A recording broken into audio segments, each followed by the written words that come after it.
దాంట్లో ఆయిల్ వేసుకోండి, ఎండుమిర్చి, ఆవాలు, వెల్లుల్లిపాయలు మంచిగా ఫ్రై చేసుకోండి. చూస్తున్నారా, ఇక్కడ మనకి ఉసిరికాయ కనిపిస్తుంది. చలికాలం అంటేనే ఉసిరికాయ పచ్చడి ఫేమస్ అనమాట.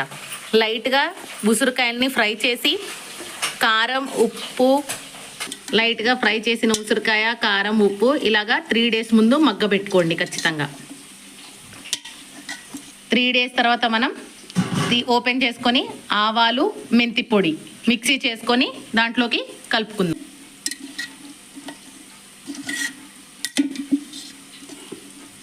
ఇప్పుడు తాలింపులో అవన్నీ కొంచెం ఫ్రై అయిన తర్వాత మెంతులు వేసుకుందాం.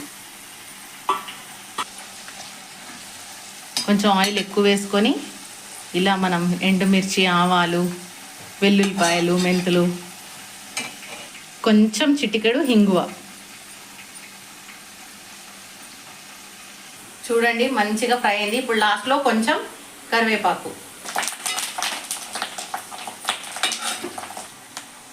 ఇప్పుడు ఇవన్నీ వేగుతున్నాయి కదా, కరివేపాకు అవన్నీ వేసుకున్న తర్వాత మెయిన్ అందరూ ఏం చేసేస్తారంటే వేడిగా ఉన్నప్పుడే పచ్చడిలో వేసేస్తారు. అలా కాకుండా అది కొంచెం చల్లారిన తర్వాతే మనం అనేది పచ్చడిలోకి వేసుకోవాలి. ఇప్పుడు వేగిపోయింది, స్టవ్ ఆఫ్ చేసేయండి. ఒక 10 minutes పాటు సైడ్కి అలా ఉంచుకోండి. సైడ్కి పెట్టేసుకున్నాం.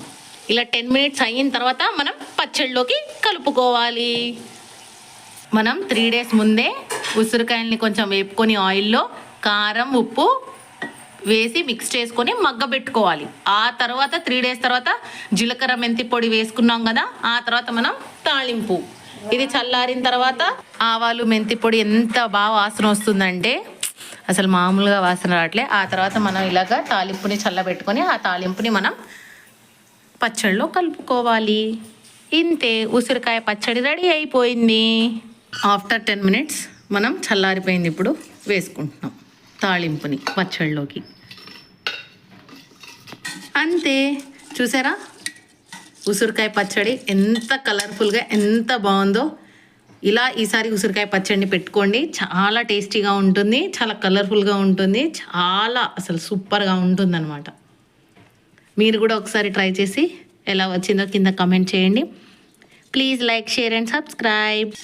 ఒకటి, మామూలుగా అందరూ ప్లాస్టిక్స్ వాడుతున్నారు చాలామంది, కానీ వద్దు, ఇలా జాడీల్లో పెట్టుకోండి పచ్చడి అనేది. ఎందుకంటే మనం నిల్వ ఉంచుతాం కాబట్టి ఖచ్చితంగా జాడీస్లోనే పెట్టుకోండి, ప్లాస్టిక్ని యూజ్ చేయకండి.